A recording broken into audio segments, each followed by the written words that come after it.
जय श्री राम। आज आप सभी सनातन धर्म प्रेमी बंधुओं से मैं बताना चाहता हूँ, वर्तमान समय में देखा जा रहा है अन्य धर्म जितने भी सनातन से कट करके बने हैं, उन धर्म के लोग सिर्फ और सिर्फ सनातन धर्म को ही टारगेट करके चल रहे हैं।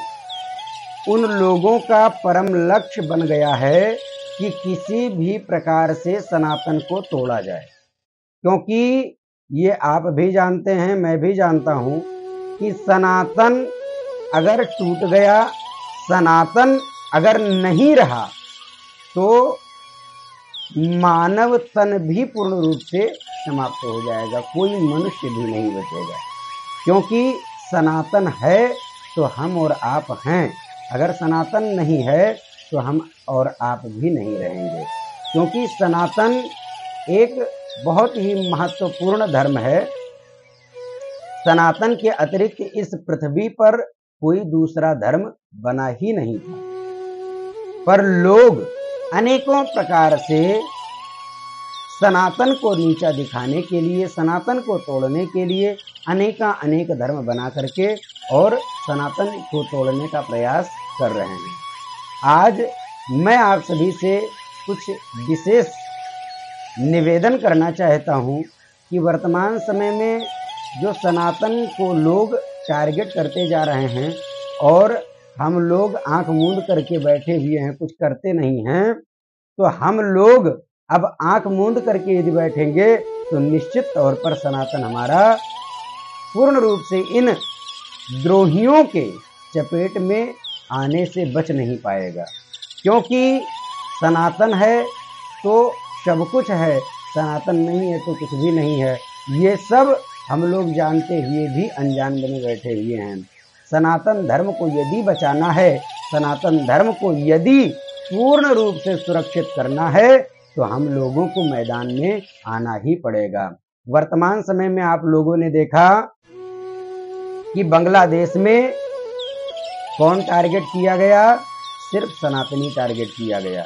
जो सनातनी हिंदू थे उनके मंदिरों को जलाया गया, मंदिरों को तोड़ा गया, उनको पूर्ण रूप से अत्यंत पीड़ा पहुंचाई गई और अनेकों प्रकार से बहन बेटियों के साथ गलत व्यवहार किया गया, जिसका वर्णन अपने मुख से कर पाना संभव नहीं है। इतना दुर्दशा देखने के बावजूद भी हम लोग आंख मूंद करके बैठे हुए हैं। क्यों? क्योंकि हम लोग कभी चाहते ही नहीं है कि हमारा धर्म सशक्त हो, आगे बढ़े। क्योंकि जब हम लोग चाहेंगे तभी कोई कार्य आगे बढ़ पाएगा।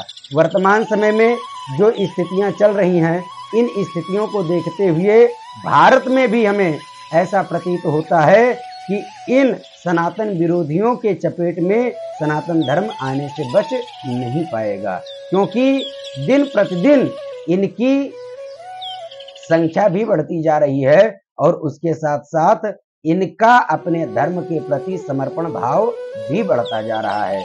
पर हम लोगों का अपने धर्म के प्रति समर्पण भाव पूर्ण रूप से समाप्त होता दिखाई पड़ रहा है। इसलिए आप सभी से मैं निवेदन करता हूं कि आप लोग अपने सनातन के प्रति समर्पित हो जाइए, और जब आप समर्पित होंगे तभी आपका धर्म आगे बढ़ पाएगा।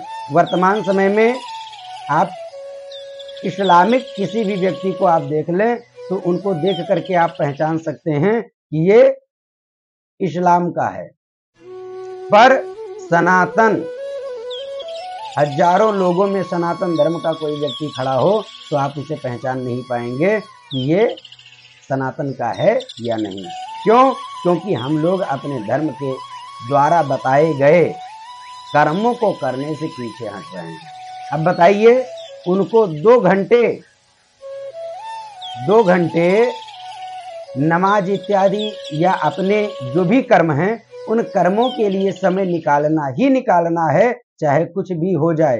पर हम लोग 10 मिनट अपने पूजा पाठ के लिए, अपने भगवान के लिए, अपने इष्ट के लिए समय नहीं निकाल पाते हैं। हम लोग 10 मिनट भी समय निकाल करके पूजा पाठ नहीं करते हैं। हम लोग कहते हैं कि कौन पूजा पाठ में अपना समय बर्बाद करे, इतने में तो हमारा दूसरा काम हो जाएगा। तो ये सब मानसिकता जब तक हम लोगों के अंदर से निकलेगी नहीं, तब तक हमारा सनातन पूर्ण रूप से मजबूत नहीं हो पाएगा। इसलिए सनातन धर्म को मजबूत करने के लिए हम लोगों को अपने कर्म को करना चाहिए, अपने कर्म पर विशेष ध्यान देना चाहिए। सबसे प्रथम कार्य करना है कि आप लोग प्रतिदिन सुबह सो करके उठें। उठने के बाद अपना नित्य क्रिया इत्यादि करके स्नान कीजिए। स्नान करने के बाद अगर आपके पास ज़्यादा समय नहीं है तो 10 मिनट भगवान के पास बैठ करके हनुमान चालीसा का पाठ करें। पाठ करने के पूर्व आप लोग सबसे पहले अपने घर में चंदन रखें। अपने मस्तक में आप चंदन लगाइए और चंदन लगा करके उसके बाद भगवान का पूजन कीजिए। पूजन करने के बाद आप अपने किसी भी कार्य में जहाँ जाना है वहाँ पर आप जा सकते हैं। निश्चित तौर पर आप ये जान लीजिए कि जहाँ आपको सफलता मिलने का कोई चांस भी नहीं होगा, आप ये कार्य करके जाएंगे तो आपको 101% सफलता मिलेगी जरूर। क्योंकि शास्त्रों में लिखा गया है, चंदनस्य महत्पुण्यम स्पर्शनम पापनाशनम आपदाम हरते नित्यम लक्ष्मी तिष्ठति सर्वदा। हमारे मस्तक में जो चंदन लगा हुआ होता है, इस चंदन के स्पर्श मात्र से ही हमारे सारे पाप नष्ट हो जाते हैं, सारे पाप समाप्त हो जाते हैं। और चंदन लगाने से तेज बढ़ता है और आपके अंदर आकर्षण शक्ति भी बढ़ती है। उसके साथ साथ लक्ष्मी की कृपा भी आपको प्राप्त होती है। सदा सर्वदा लक्ष्मी जी आपके साथ में निवास करती हैं। तो चंदन लगाने का वैज्ञानिक भी अनेकों महत्व हैं और शास्त्रोक्त तो इतने महत्व हैं कि जिनका वर्णन हम और आप अनेकों वर्ष तक करते रहें फिर भी कर पाना संभव नहीं है। इसलिए चंदन लगाना प्रत्येक सनातनी एवं प्रत्येक मानव के लिए अत्यंत आवश्यक है। दूसरी बात, हम लोग शिखा नहीं रखते हैं। शिखा माने चुरकी रखना। कुछ लोग चोटी कहते हैं, कुछ लोग चुरकी कहते हैं, कुछ लोग शिखा। जो शास्त्र में लिखा गया है उस शास्त्र के अनुसार चोटी का नाम शिखा कहा गया है। शिखा रखना प्रत्येक सनातनी के लिए आवश्यक है। कोई जरूरी नहीं है कि सिर्फ और सिर्फ ब्राह्मण ही शिखा रख सकता है। शिखा सबको रखने का अधिकार है। और शिखा रख करके प्रतिदिन जब आप भगवान के पूजा के लिए बैठें तो उस समय आप अगर मंत्र नहीं जानते हैं तो भगवान का स्मरण करके, माता जी का स्मरण करके आप अपने शिखा में गांठ लगावें और शिखा में गांठ लगा करके चंदन लगावें। चंदन लगा करके बढ़िया बैठ करके आप भगवान का पूजन करें, आपको सफलता अवश्य ही मिलेगी। और एक कार्य हम लोगों को और भी करना आवश्यक है। क्या?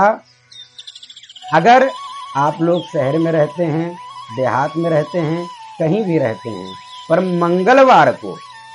मंगलवार को आप अपना 1 घंटे का समय निकाल करके आपके गांव के नजदीक जो भी मंदिर हो उस मंदिर पर 10, 20, 50 लोगों को इकट्ठा करके बैठिए।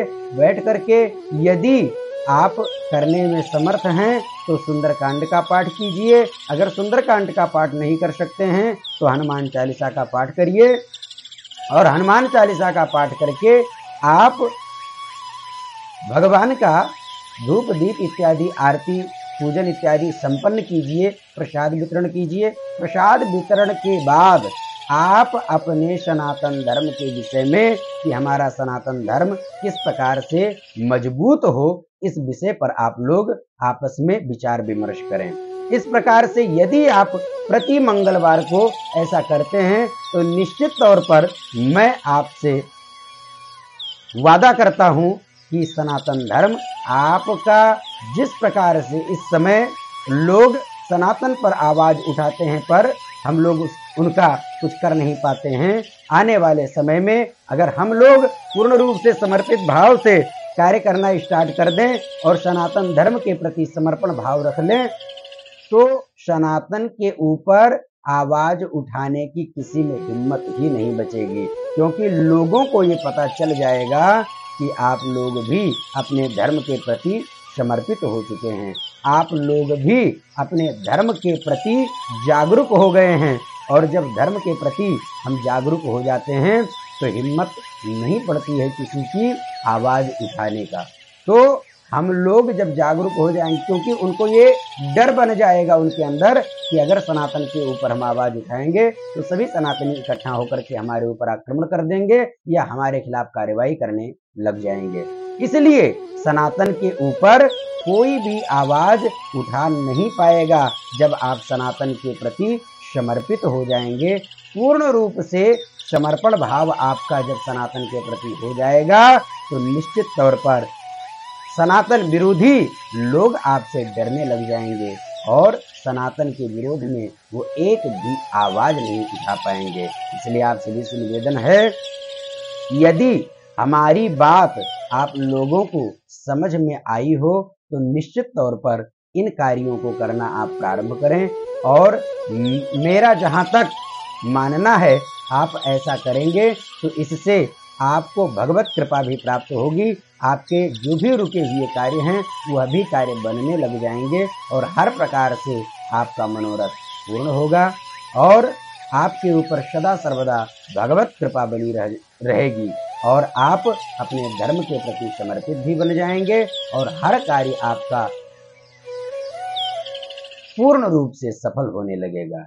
इसी भाव के साथ मैं आप सभी से पुनः निवेदन करता हूं कि आप अपने सनातन धर्म के प्रति समर्पित होने का प्रयास करें और जब आप समर्पित होंगे तो सनातन विरोधी आपके सनातन पर आवाज नहीं उठा पाएंगे। इसलिए सनातन की रक्षा के लिए, सनातन के विकास के लिए, सनातन धर्म को आगे बढ़ाने के लिए एक हिंदू सनातन सेना नाम का संगठन भी बनाया गया है और इस संगठन के अंतर्गत हम सभी सनातनियों को एक ट्रेनिंग देने का कार्य कर रहे हैं कि जिससे सनातन के ऊपर एवं राष्ट्र के ऊपर किसी भी प्रकार का कोई आक्रमण हो तो उन आक्रमणों में हमारे हिंदू सनातन सेना के पदाधिकारी कार्यकर्ता जो भी करने लायक हो वह भूमिका निभाने का कार्य कर सकें। जय श्री राम, जय सनातन, बोले सत्य सनातन धर्म की जय।